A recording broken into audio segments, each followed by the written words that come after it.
حکمت ایسی روح ہے جو انسان سے محبت کرتی ہے، خداوند کی روح سے جہاں معمور ہے۔ پہلی تلاوت حکمت کی کتاب 1 باب 1 تا 7 آیت۔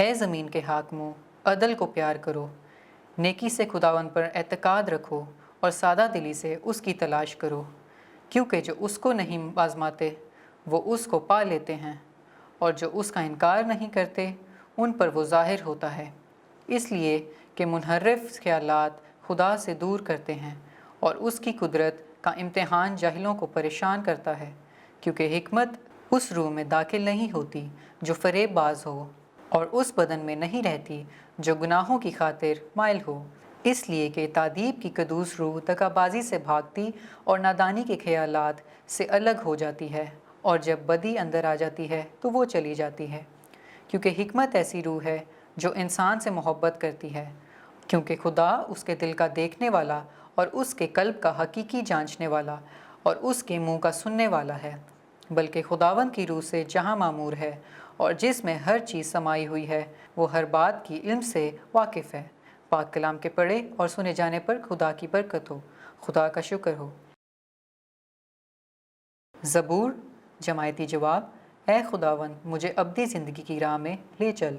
اے خداوند، تو مجھے جانچتا ہے اور تو جانتا ہے، تو میرا اٹھنا بیٹھنا جانتا ہے، تو میرے خیالات کو دور سے سمجھ لیتا ہے، تو میرا چلنا اور لیٹنا پرکھتا ہے اور میری سب راہوں سے واقف ہے۔ جماعتی جواب: اے خداوند، مجھے ابدی زندگی کی راہ میں لے چل۔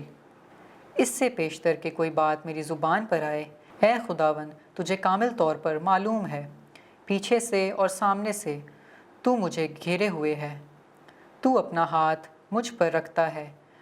یہ معرفت میرے لیے نہایت عجیب ہے، یہ بلند و بالا ہے، یہ میری سمجھ سے باہر ہے۔ جماعتی جواب: اے خداوند، مجھے ابدی زندگی کی راہ میں لے چل۔